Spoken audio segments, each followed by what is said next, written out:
Assalamualaikum students, welcome back to my channel Master Study Zone. This video will be very helpful for those students who has just passed FSC pre-medical और अब वो student ये सोच रही हैं कि medical college के अलावा वो किस फील्ड में जो फील्ड को चूज़ करें वो और किस फील्ड की तरफ वो जाएं कि वो अपनी नेक्स्ट स्टडीज़ को कंप्लीट कर सकें। तो अभी रिसेंटली कल ही जो है वो MD कैट का टेस्ट जो है वो हुआ है। तो ऐसे स्टूडेंट्स जो कि मेडिकल कॉलेज में जिनका एडमिशन नहीं हो सकता और वो चाहते हैं कि वो किसी भी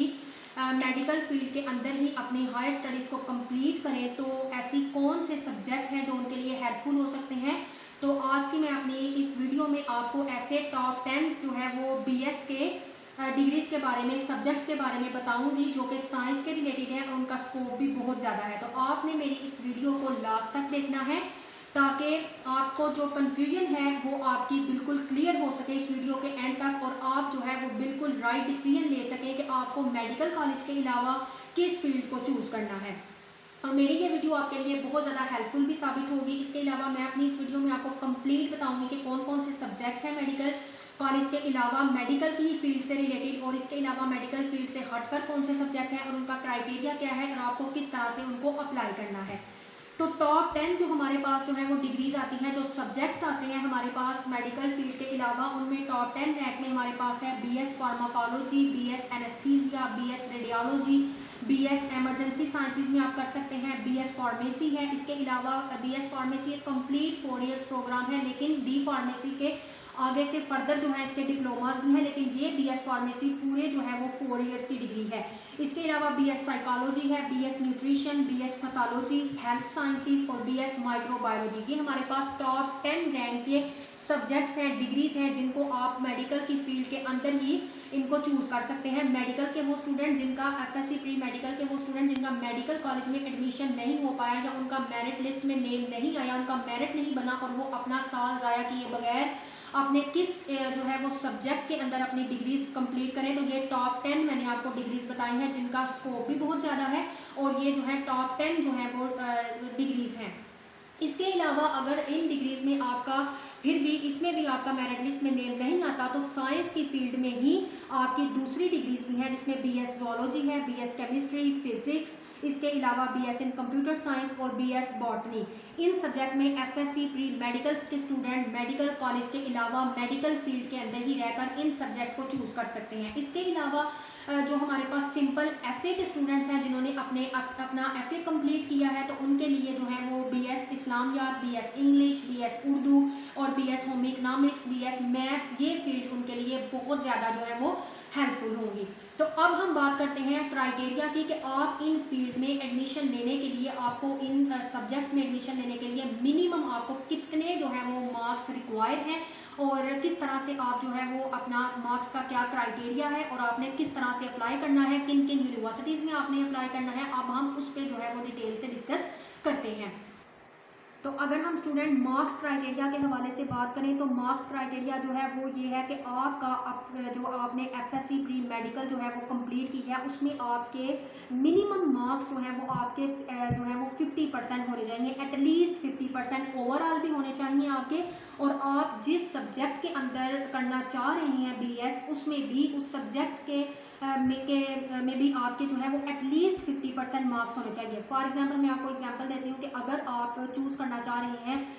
BS जोलॉजी की फील्ड को, या इसके अलावा BS एनेस्थीसिया या BS मेडिकल साइंस या BS न्यूट्रिशन, तो आपको जो है वो एटलीस्ट आपके बायोलॉजी में जो आपका साइंस का सब्जेक्ट है बायोलॉजी, उसमें आपके एटलीस्ट मिनिमम 50% मार्क्स होना ज़रूरी है। इसके अलावा हर यूनिवर्सिटीज़ का क्राइटेरिया अलग अलग है, तो ये बेसिकली जो है वो ये है कि बेसिकली आपका जो है वो 50% आपके होने चाहिए मार्क्स। इसके अलावा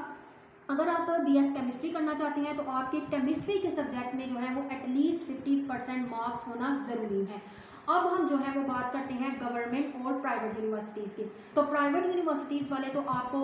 आपके जो है वो 50% मार्क्स होंगे एटलीस्ट, तो आपको एडमिशन वहाँ पे मिल जाएगा। लेकिन गवर्नमेंट यूनिवर्सिटीज़ का क्राइटेरिया थोड़ा अलग है। उन्होंने अपना क्राइटेरिया रखा होता है कि उन्होंने मेरिट लिस्ट लगाते हैं वो, और आपको अपना वक्त ज़ाया किए बगैर एक यूनिवर्सिटी में अप्लाई नहीं करना, बल्कि आपको डिफरेंट यूनिवर्सिटीज़ में आप अपने सिटी में रहते जिस सिटी में भी रहते हैं वहाँ एक नहीं बल्कि एक से ज़्यादा जो है वो यूनिवर्सिटीज़ होती हैं। तो आपने सिर्फ एक यूनिवर्सिटी में अप्लाई नहीं करना है, आपने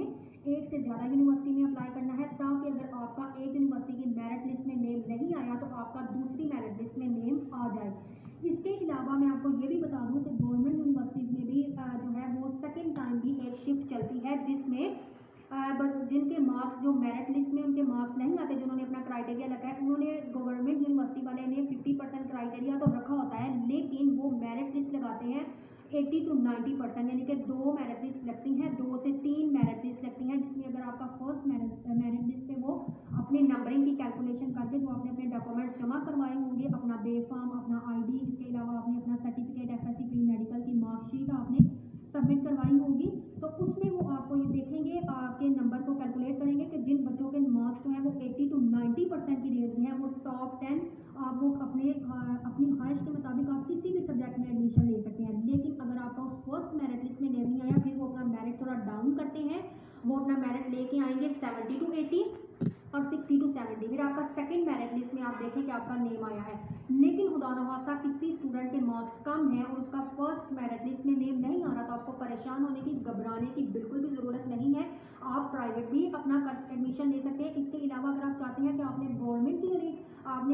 की डिग्री हासिल करनी है और एक गवर्नमेंट यूनिवर्सिटी में पढ़ना है, गवर्नमेंट कॉलेज में पढ़ना है, तो फिर आपने क्या करना है, आपने सेकंड टाइम जो शिफ्ट चल रही है आप उसमें ट्राई करें, तो इंशाल्लाह आपका उसमें जो है वो मेरिट लिस्ट में नेम आ जाएगा। लेकिन एटलीस्ट आपके 50% मार्क्स होना जरूरी है। ये गवर्नमेंट का क्राइटेरिया है कि उन्होंने अपना क्राइटेरिया रखा होता है कि 80 to 90% वाले स्टूडेंट्स को वो एडमिशन देते हैं। इसके अलावा प्राइवेट की आपको टेंशन की ज़रूरत नहीं है, उसमें आपकी मार्कशीट पे एटलीस्ट जिस सब्जेक्ट में आप करना चाह रहे हैं, साइंस के सब्जेक्ट में करना चाह रहे हैं, इंग्लिश में करना चाह रहे हैं, तो आपके इंग्लिश में एटलीस्ट जो है वो